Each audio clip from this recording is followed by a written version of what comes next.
그냥 이대로 말해도 되나요? 어, 네. 아, 아, 아, 안녕하세요. 이게 켜졌구나. 안녕하세요. 저는 오늘 통합과학에 대해서 설명드릴 센티움 최승찬입니다. 반갑습니다. 제가 통합과학의 학습 전략에 대해서 설명해드리기 전에 먼저 통합과학에 대해서 설명을 드리려고 해요. 여기 계신 대부분의 학부모님들 입장에서는 통합과학이 되게 생소하실 거예요. 왜냐하면 기존의 과학 교육 과정이 이렇지 않았기 때문인데요. 예전의 과학 교육 과정은 이런 식으로 초등, 중등을 거쳐서 물리원, 화학원 이런 식으로 나뉘었던 교육 과정을 쓰고 있었어요. 이건 좀 익숙하신가요? 근데 이제 어느 순간부터 교육에서 추구하는 인재상이 바뀌면서 융합형 인재 많이 들어보셨죠? 그러면서 이제 변화가 생깁니다. 이 부분인데요. 이 사이에 통합과학이라는 걸 끼워 넣어서 모든 고등학생들이 배우도록 한 거예요. 그래서 이 통합과학은 다른 선택 과목이랑은 조금 다른 특징을 가지게 돼 있어요. 왜냐하면 이 통합과학은 이과생들뿐만 아니라 모든 학생들이 배우게 되기 때문에 물리, 화학, 지구, 생명 이런 것처럼 대학교의 과목을 축소해서 가져오는 식이 아니라 이야기를 바탕으로 그 이야기를 설명하기 위해서 여러 가지 과학을 끌어서 사용하게 됩니다. 그래서 우리가 예전에 물리, 화학, 생명, 지구 배울 때처럼 이 현상이나 공식에 대해서 배운 게 아니라 어떤 이야기가 있으면 그 이야기를 설명하기 위해서 모든 과목이 들어가요. 제가 이거를 한 줄씩 해서 이제 요약을 해봤어요. 그래서 이 내용이 1학년 때 1년 동안 배울 통합과학의 요약입니다. 보시면 우주의 시작부터 미래를 위한 과학까지 언뜻 보면은 그냥 짧은 글 같이 보여요. 그럼 이걸 좀 색칠을 해볼게요. 이렇게 색칠을 해봤어요. 그럼 이 색칠된 거 하나하나가 대단원이 됩니다. 이 대단원을 가지고 설명하기 위해서 여러 가지 과목들이 들어오게 될 거예요. 그래서 제가 이거를 정리를 해봤어요, 표로. 이거는 압구정고에서 사용하고 있는 비상교육의 통합과학 교과서의 목차인데요. 요 소단원까지는 그냥 어느 책에나 펴도 있는 것들이고요. 가장 오른쪽에 있는 열은 제가 구분을 색깔로 한번 해본 거예요. 보시면 색깔이 되게 알록달록하죠. 몰려 있는 게 아니라. 그래서 이제 아까도 계속 말씀드린 여러 가지 과목이 섞여 있다. 이게 이런 느낌으로 계속 말씀드린 거고요. 여기까지가 이제 간단한 통합과학의 구성이 되겠습니다. 그래서 이 통합과학을 어떻게 공부해야 되는가가 사실은 오늘의 가장 중요한 얘기겠죠. 본론으로 들어가 볼게요. 22년 기준으로 압구정고 통합과학은요. 4단위씩 2학기 수업입니다. 이 4단위씩 4단위씩 2학기 수업이라는 게 어떻게 다가오실지는 모르겠어요. 근데 제가 그냥 비교를 해드리면 물리학원, 화학원이 6단입니다. 총. 국어, 수학, 영어가 총 8단이에요. 극단적으로 제가 쉽게 설명을 드리면 1학년에 배우는 단일 과목 중에서 통합과학보다 많은 단위수를 가지는 과목은 없습니다. 그러니까 이걸 두고 보면은 단위수가 되게 많네? 그래서 어쩌라고 이렇게 물어보실 수 있어요.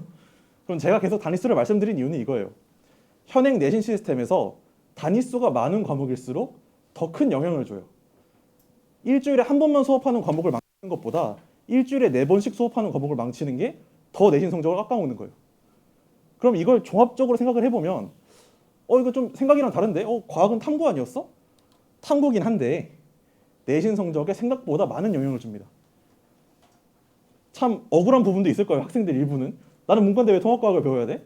근데 8단이야? 어쩌겠어요. 배우는 걸요. 통합과학은 결국 내신이 전부예요. 수능을 안 보거든요. 그럼 이게 무슨 영향을 줄까요? 우리한테. 국어, 수학 이런 거나 물리, 화학 이런 것들 수능을 보는 과목들은요. 보통 수능이나 모의고사를 기반해서 내신이 출제가 돼요. 아주 기본 개념 문제들이야 선생님들이 내시겠지만 어려운 문제로 가면 갈수록 그런 걸 따를 수밖에 없어요. 일종의 기준이 되거든요. 근데 통합과학 내신은요. 선생님이나 학교의 영향을 상대적으로 많이 받아요. 그런 기준이 별로 없으니까요. 그래서 통합과학 내신의 현실, 내 학교에서 어떻게 나오느냐. 내 아이가 다니는 학교에서 어떻게 나오느냐를 아는 게 훨씬 중요해집니다. 괜찮으실까요?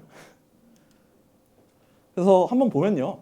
압구정고 통합과학 문제는 객관식이 22에서 24문제, 그 다음에 주관식이 4문제인데 이것들은 소문항들을 많이 달고 있어요. 주관식 문제가. 그래서 생각보다 문제가 많고요. 이거를 난이도 혹은 유형별로 나눠보면 교과서만 읽어도 풀 수 있는 문제가 있고요. 지엽적인 문제가 있고요. 어려운 문제가 있어요. 이 교과서만 읽어도 풀 수 있는 문제는요. 그냥 암기로 대부분 해결이 돼요. 책을 그냥 달달달달 외워서 해결할 수 있는 부분이 많아요. 근데 그 안에서도 난이도를 높이려고 하면 물어보는 표현을 바꿉니다. 그럼 이걸 해결하기 위해서는 단어 암기하듯이 하는 게 아니라 구조적 이해를 해야 된다라고 저는 항상 말씀을 드려요. 이 구조적 이해가 도대체 뭐냐 물어보시면 천자문 외우듯이 하늘천 따지 외우듯이 그냥 쭉 외우는 것을 넘어서서 그 개념이 가지고 있는 성질, 특이한 점, 다른 개념과 비교되는 점 이런 걸 좀 종합적으로 이해하는 걸 구조적 이해라고 설명을 드려요. 한번 예시를 들어볼까요? 여러분들이 이 센티움 학원을 지나가면서만 봤다고 생각해 볼게요. 그럼 우리는 이 센티움 학원을 표면적으로 이해하고 있는 거예요. 그럼 우리가 답할 수 있는 질문은 되게 한정돼요. 센티움 학원 건물은 어디 있어요? 센티움 학원 건물은 총 몇 층인가요? 이렇게 센티움 학원이라는 단어를 꼭 써줘야 돼요. 그런데 지금 여러분들은 설명회도 와 계시고 만약에 자녀분들이 학원에 다니신다면 학원에도 왔다 갔다 하실 거잖아요. 그렇게 된다면 되게 많은 영역을 대답할 수 있습니다. 한번 예시를 들어볼까요? 이 근처에서 가장 좋은 학원이 어디 있어요? 김희소 원장님 수업하시는 학원은 총 몇 층인가요? 이런 식으로 우리가 아까 물어봤던 내용과 같은 내용을 물어보지만 전혀 다르게 보이는 질문도 바로바로 대답할 수가 있게 돼요. 이 아까 말씀드린 교과서 내용으로 해결할 수 있는 문제라고 하더라도 좀 어려운 문제들은 이런 식으로 표현을 바꾸기 때문에 제가 항상 구조적 이해를 강조드리고 있습니다. 여기까지 열심히 했어요. 그래서 와 나는 교과서에 있는 내용을 모두 통달했어. 좋았어 하고 시험을 보러 갔더니 지엽적인 문제랑 어려운 문제가 나와요. 이게 상위권 등급을 가르게 되는데 사실 이 부분이 그 중학교에서 고등학교로 넘어온 학생들이 가장 많이 어려워하는 부분이에요. 왜 그러냐 하면 중학교 때는요 ABC 절대 등급을 가지잖아요. 그러니까 내가 잘하면 성적이 잘 나와요. 근데 고등학교부터는 등급제 상대평가를 하기 때문에 내가 잘하는 것뿐만 아니라 내가 남들보다 더 잘해야지 등급이 나와요. 그러려면 이 두 문제를 해결할 수밖에 없는데 그럼 하나씩 볼게요. 지엽적 문제는요 절대 전조 없이 출제가 되지 않습니다. 항상 전조가 있어요. 선생님이 수업 시간에 프린트를 나눠준다거나 아니면 교과서에 없는 내용을 추가로 설명해 주신다거나 하는 내용이 항상 있어요. 없이 되면 큰일이 납니다. 교육계적으로도 큰일이 나요. 그럴 수 없습니다. 그럼 이거를 해결하려면 어떻게 해야 될까요? 당연히 수업 시간에 집중은 기본적으로 하셔야 되는 거죠. 기본적으로 하시고요. 모든 내용을 우리가 다 알면 좋지만 우리가 학교 다니면서 과학만 하는 거 아니잖아요. 그죠? 그리고 사실 국영수 중요하죠.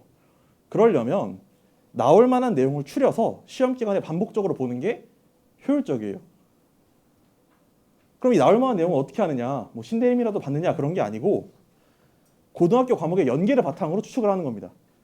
이 통합과학은 아까도 말씀드렸다시피 물화생지를 조금씩 떼와서 섞어서 만들었어요. 예를 들어서 고등학교 2학년 물리 내용을 좀 떼왔다고 해볼게요. 그럼 그거를 전부 푹 떠올 수 있는 게 아니잖아요. 그죠? 1학년 학생들이 어떻게 하겠어요? 그래서 쳐냅니다. 쳐내서 일부분씩만 들고 와요. 근데 선생님들은요 알잖아요. 이거 쳐내진 건데? 이거 중요한 건데? 그럼 그거를 프린트로 내시거나 설명을 하시거나 하십니다. 그럼 그 내용이 나오겠죠 시험에. 그렇게 추측을 해서 알 수가 있습니다. 여기까지 해결을 했습니다. 그러면 가장 마지막으로 남아있는 게 어려운 문제죠. 대놓고 어려운 문제예요. 아까도 말씀드렸지만 물화생지 이 시험들은 수능이나 모의고사 문제를 기반으로 출제가 돼요. 근데 통과는 그런 거 없다며? 맞아요. 근데 결국 얘네들도 물화생지에서 내용을 가져왔죠. 그러면 여기 겹치는 내용들이 수능에 나오겠죠. 어려운 문제들은 그런 것들을 참고해서 출제가 됩니다. 그래서 어려운 문제들이 몇 개 생겨나요. 예시를 제가 가져왔습니다. 왼쪽에 있는 문제는 작년 6월 29일 날 실행한 기말고사 문제고요. 오른쪽에 있는 그림은 같은 연도 6월 3일에 시행한 6월 모의고사 물리학 1의 기출문제예요. 밑에 차가 마주보고 달려오는 상황에서 같은 상황을 주고 처음에 주어지는 조건이 조금씩 달라요. 그러니까 이런 식으로 분명 통합과학이 수능에 나오지 않지만 어려운 문제들은 해당 과목의 기출문제나 수능을 바탕으로 나올 수 있다. 그럼 이걸 해결하려면은